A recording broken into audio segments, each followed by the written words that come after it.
Hi everyone, this is Emily Duplessis with Rental Rookie, and I want to welcome you to our video tonight where we're going to talk about how to find potential properties. Now, we're going to talk about a variety of things when it comes to finding properties. Our objectives for the video, we're going to talk about how important it is to set goals as a real estate investor, especially when you're dealing with buy and hold properties. Setting goals in reality, and I'm going to talk a little bit more about this later, your goals are really going to determine whether or not a deal is a good deal. So it's so important to know and to set your goals and to know what you're looking for and what you're reaching for when it comes to buying buy and hold properties. The other thing that I'm going to talk about in today's video is where to find properties.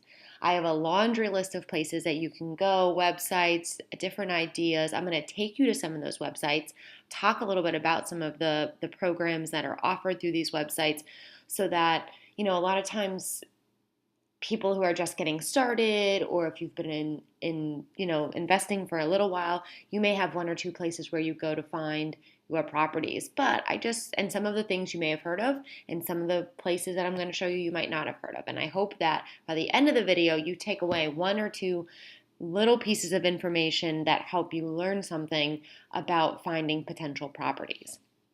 So let's go ahead and jump right in. All right.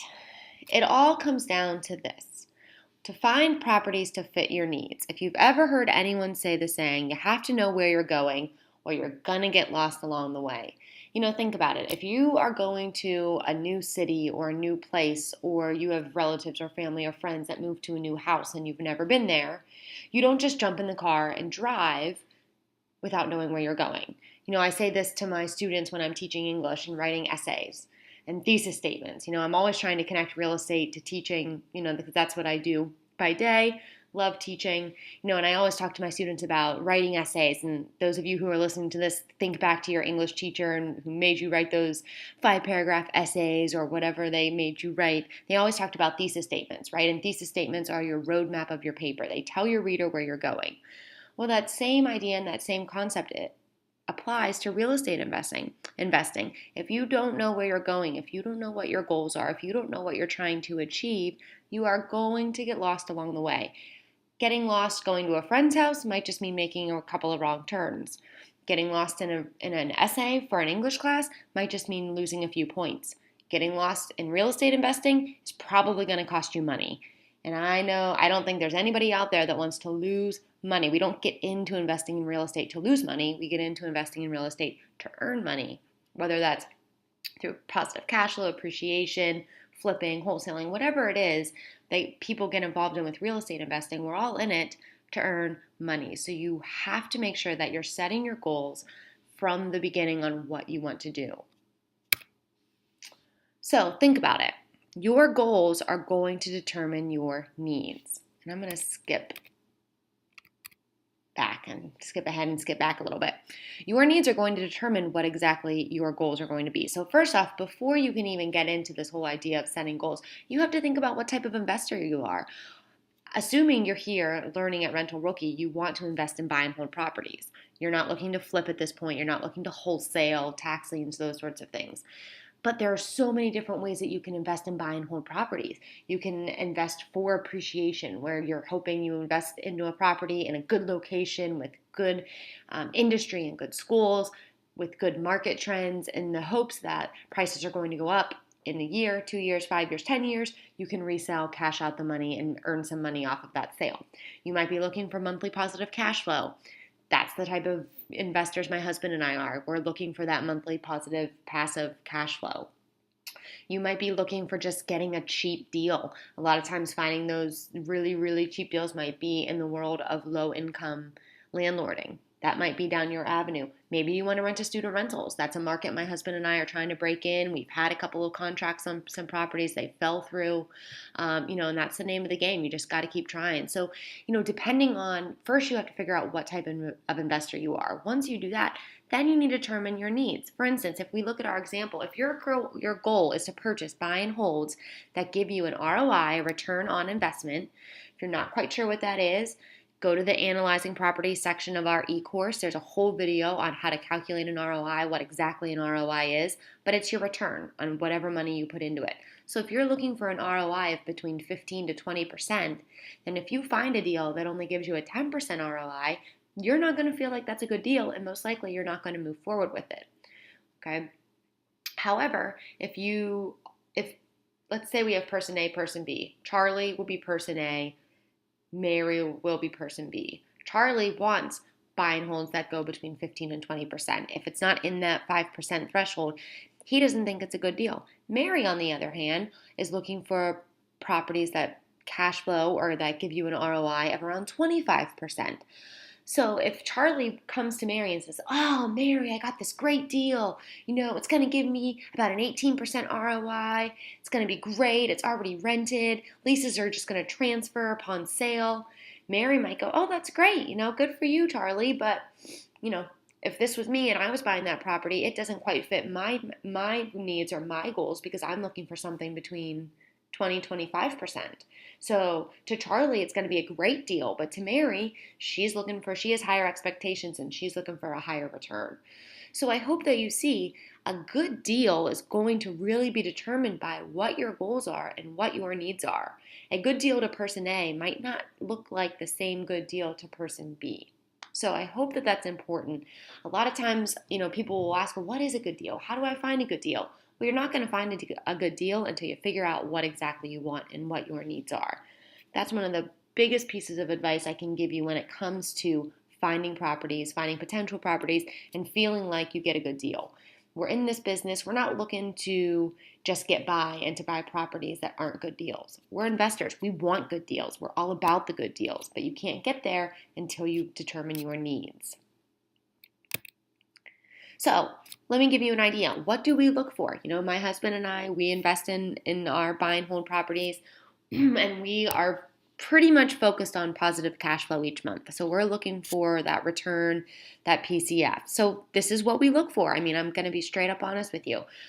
We look for properties that are listed anywhere from about $30K to around $150. We have a property that we're looking at right now that is listed at about $37 in a small rural community. And those of you who follow the blog have probably seen or read articles about the move we just made. And so we're looking to start tapping into some new rental markets. And so there is a property that we're looking at right now that's, as low as in the 30s. Where we used to live in Virginia, outside of DC, we never would have found a property that was that low unless it was like a complete rinky-dink shack. So we're excited about the opportunity and going to be looking at that here over the weekend. But we'll go up anywhere to around 150K. So we have kind of a big spread in terms of price point, but there are so many different things that come into a deal as opposed to just price. You think about insurance, you think about taxes, if there are HOA dues, condo dues, utilities, maintenance, law maintenance, all of those things come in and weigh into whether or not a deal is going to be a good deal. So our range in terms of price or what we're looking for is huge. And it also depends on the market. Where we are now, we're in a much more rural area. Rents are not as high as the place in Virginia where we invest. So in Virginia, we've paid a little bit more for some properties because we're going to get a higher rent. So it evens out. Where now we're looking to pay a little bit less, and our range is coming down a little bit because rents just aren't that high. So when you're looking for a deal, you have to pay attention to what the market is demanding in terms of rent. That's going to weigh into your decision as well. We look at short sales, we look at foreclosures, any properties that are slightly distressed or in need of a little TLC. Our very first full-on rental property that we bought was a foreclosure, and so that was interesting. I'm sure if you've perused the blog at all, you've seen videos or blogs, because I've definitely talked about it before. We did all the work ourselves. We went in, new flooring, paint, new fixtures. We had to fix some holes in the wall. So we're not afraid of projects. It's a little harder now that we have a 10-month-old. Projects take a little bit longer, so we have to be a little bit more selective in what we do. But we look for those types of properties because the next bullet point, it allows us to force some appreciation immediately. When we buy those properties that are short sales, are foreclosures, are distress. If we're buying a property from a motivated seller, most likely we're going to get it under market value. When that happens and we go in and we do a little bit of these renovations, these fixes, any kind of TLC, we're able to force appreciation immediately on the property, which is something that we're looking for. A lot of times people will say when they buy a buy and hold, the first couple of years, they're looking to get that appreciation. And that's hard if you buy a property that doesn't really need anything done. If that's the case, if you buy a flip property as an investment and you go in, you're really relying on the market itself to go up or down. And that's scary for Kirk and I, my husband and I, because you have no control over the rental market. If we buy a property that is in need of a little bit of work, we can control that. We like having that control. So when you're looking for a good deal, keep that in mind. If you get something that you got to put a little bit of work into, don't be afraid of that, because if you can force that appreciation, you have a little bit more control over the property itself and over your investment. And for us, that's a key thing whenever we're looking. And then in terms of rent, we are looking no matter where the price is. So we go back up to that range of $30K to $150K. We're looking for at least $300 cash flow. We've been pretty fortunate so far in the properties that we bought. We're around 24-25% ROI on a couple of our properties, which is awesome. But it has also made us have really high expectations for the properties that we're getting in the future. So, it's kind of a double-edged sword, because now we're a little bit more picky on the properties that we're getting. But at the same time, the properties that we have are really yielding us some great PCF each month. And so, that's been one of the reasons why we're continuing and wanting to grow our portfolio, because at the end of the day, we're still pretty much rookies. We have, a handful of properties. We don't have 10, 20, 30, 50, 100. We're still early in our investing career, which is why I started this website, because I want to share with people out there, our journey and how we're doing it, and the successes that we're finding and the failures that we're finding. Because, if you've read anything about the blog, I knew absolutely nothing about investing in real estate or anything about this whole entire world of real estate, rental properties, financing, any of that before, I don't know, 3 years ago. And so I feel like I've learned so much that I just want to share it and let you know that it isn't scary and it isn't hard. You just have to put in the time to learn about it. All right, so how else can you figure out if a deal is a good deal? We already talked about needs. Your needs are going to determine whether or not a deal is a good deal in your mind. It's all in, just like they say, beauty is in the eye of the beholder. A good deal is in the eye of the beholder. But there are some other things that you need to take into consideration when you're deciding whether or not a potential property is one worth pursuing. Okay, you've got to take a look at current market prices. That's going to give you insight. And a lot of times if you're working with a real estate agent, they're going to give you some of this information. So you're not going to have to do too much digging on it, because they'll do this for you. If you're not working with a real estate agent, then you're going to have to do a little bit more work.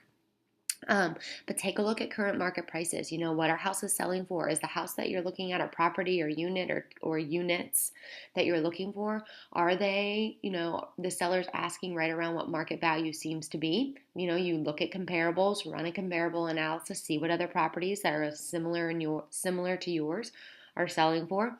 Where's that property that you're looking at? Where does it lie in relation to those numbers? Is it about the same? Does it seem high? Does it seem low?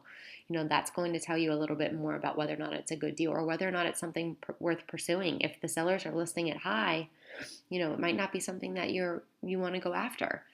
You got to pay attention to current market rents. What do rentals demand in terms of rent? That's, again, you can ask your real estate agent or go to, I'm going to tell you a ton of websites to go to check some of this stuff out, but go and check. Put in information that's, properties that are similar to yours, beds, baths, square footage, those sorts of things. And take a look and see what markets are what rentals are demanding in rent, so that you have an idea of what you would be able to get from your property. You're not going to be able to run a good property analysis unless you get that information, unless you know what you can demand in rent.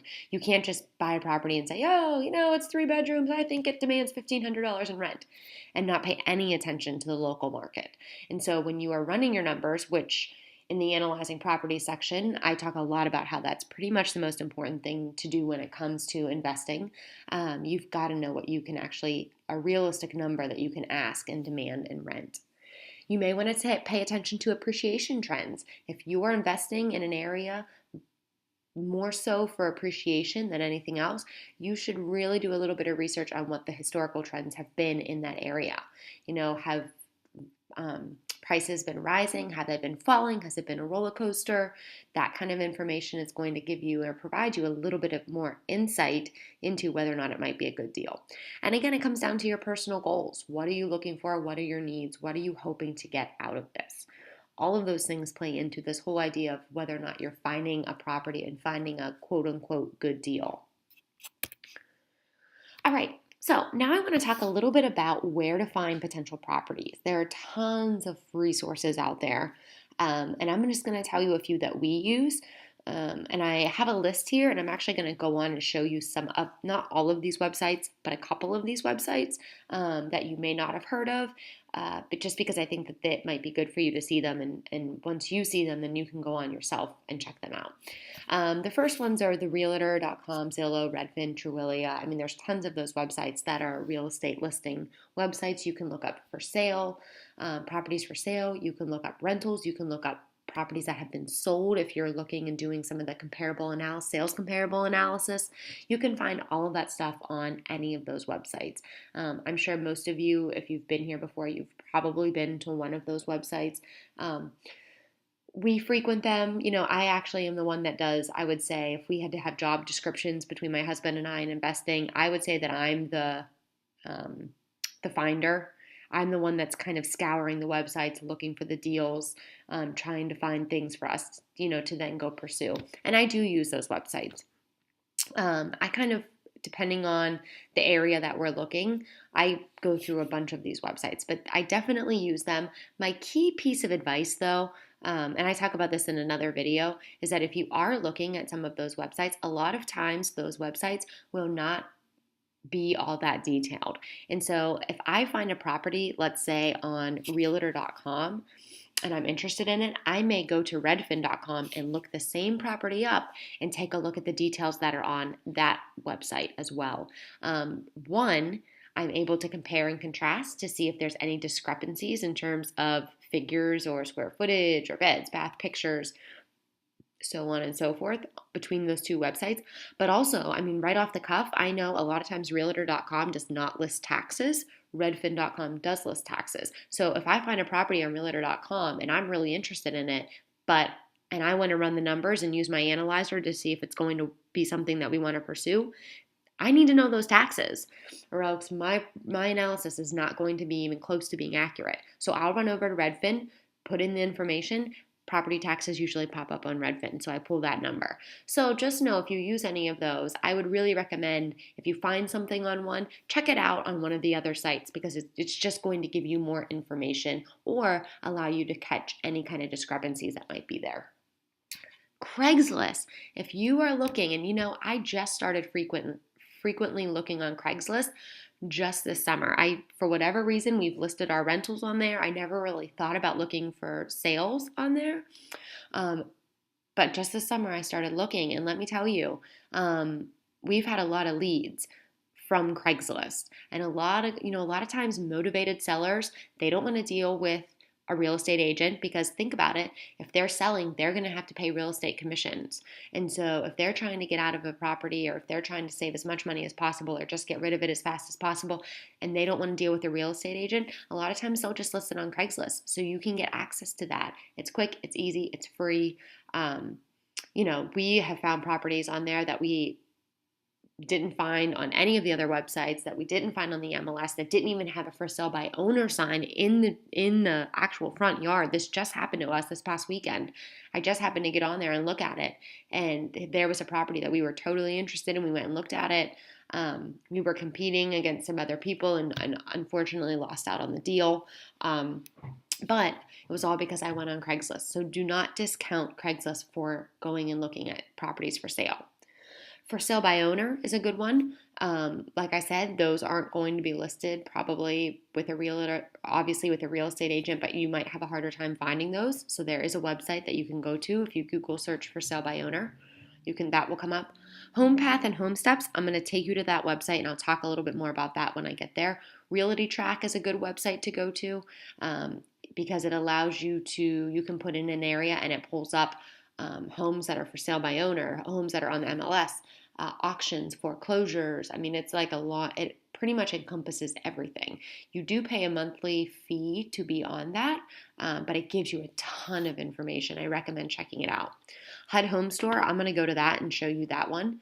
The MLS, I mean, at the end of the day, if you're working with a real estate agent, I mean, they are a wealth of information for you. So I know that one of the real estate agents that we work with in one of the markets that we invest, she has me signed up with my emails where anytime a new property comes up is listed, or if there's a change in price or anything like that, I get emails immediately telling me about those properties. And so it's all automated. So it's not like she has to go in and send me them.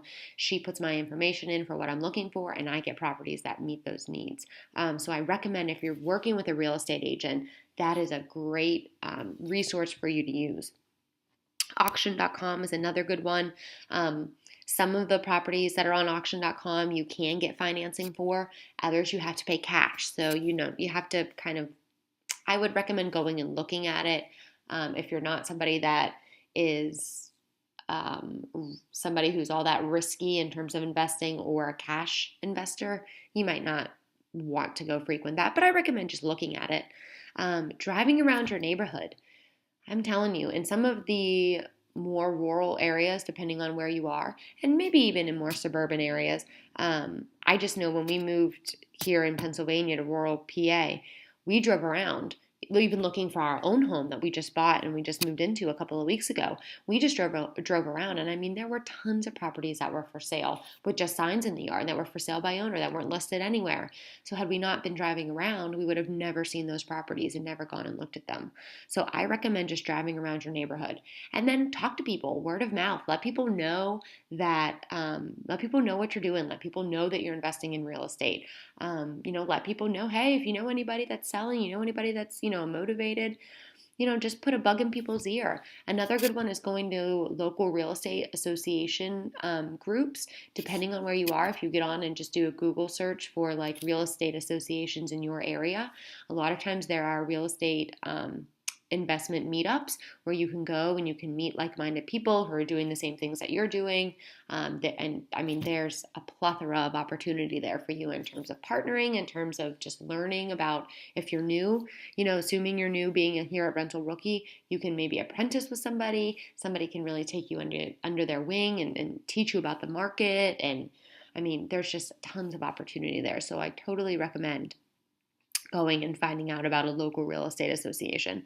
So there are a lot more out there, but those are some of the ones that we go to. And I'm going to take you to a couple of the websites now just to kind of give you an idea of what we look for. So I'm going to go ahead and pull up Google, and I'm going to go ahead and put in HomePath. Those of you who haven't heard about HomePath is a Fannie Mae, Freddie Mac, or Fannie Mae program that sells properties, distressed properties, and the great thing about them is that if you see that there's an investor tab here, there's some opportunities for investors with this program that I think are phenomenal. They have pool sales, okay, where you can actually purchase multiple properties in one transaction. They have investor financing, which is great, and typically when you buy a property as an investment, you have to put 20% down. Conventional financing. Now, if you're doing portfolio or other creative ways of financing a property, then this doesn't apply. But if you're buying a property with conventional financing, you're going to have to put down 20%.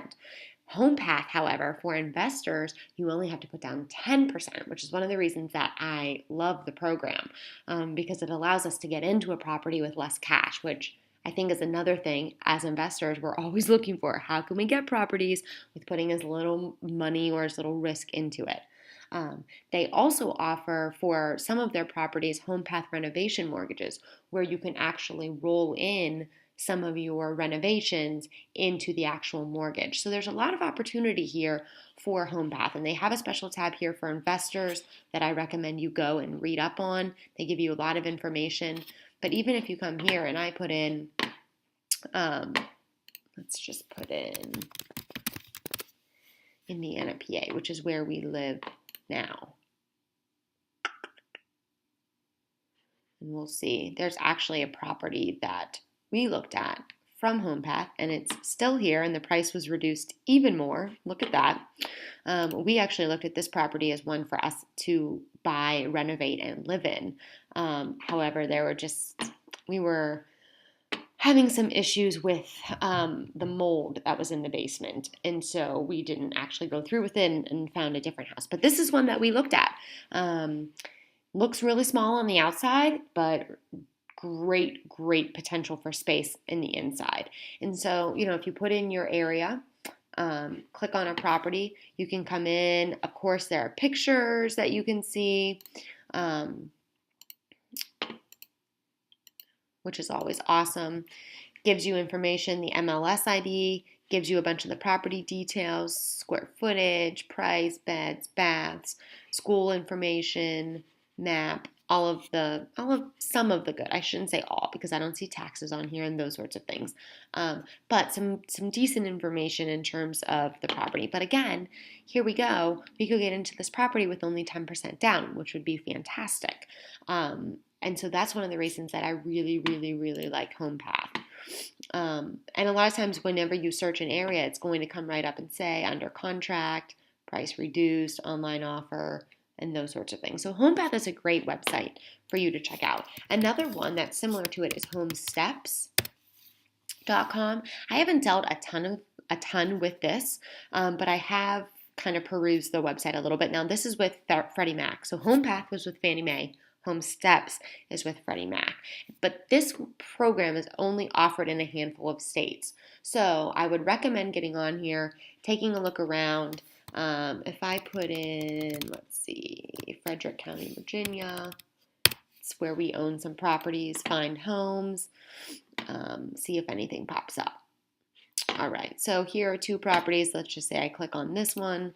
First look. One of the things that you'll see with the HomePath properties and the HomeSteps properties is that for the first 15 days, typically, it's going to only be open to owner occupants. And so if you, as an investor, you kind of have to wait, let all the people get in who want to actually potentially look at it for owner occupancy, and then you can get the chance to go in. So that's one of the things to look at. But again, this is another great program. I'm pretty sure on HomeSteps, it's the same deal where you only have to put 10% down as investors. They have a property investor tab. You can come in and take a look, find out what all they have to say about it. They have bulk sales if you have a partner or are able to put a little bit more money into it. But it's just another great website. The last one that I want to show you is HUD Home Store. We bought our first rental property through HUD Home Store. And you can go in, and this is a place where you can get properties that have been foreclosed. So you can, click your area. If I clicked Virginia, in our older area where we used to invest, and it will give you can put in more detailed information about the county, so on and so forth, but it gives you a whole list of properties that are foreclosed, that are foreclosures, that you could then potentially go after. So that's another place, another resource for you to check out. Overall, I know this has been a little long, but I wanted to make sure that I talked a lot about how important it is to set up your goals and to know what your needs are, because that's going to determine whether or not a deal is a good deal. I hope in kind of sharing with you what we look for as investors, that might give you a little bit more insight or guidance in terms of your own investing. And then I hope also that these websites will come in value with you. I hope that there was at least just one that was new. If there were multiple that were new to you, then that's even better. But if you're walking away and you learned about one new website, and thought about investing and finding a good deal in one new way, then that's an accomplishment. That's what I'm going for. So, all right, that will close up our video for today for finding potential properties. As As always, if you have questions, comments, please feel free to shoot us an email. We'll get back to you as soon as possible. And if not, I hope that you continue on with the e-course. Check out more information about finding properties, analyzing properties, and managing properties. Happy investing!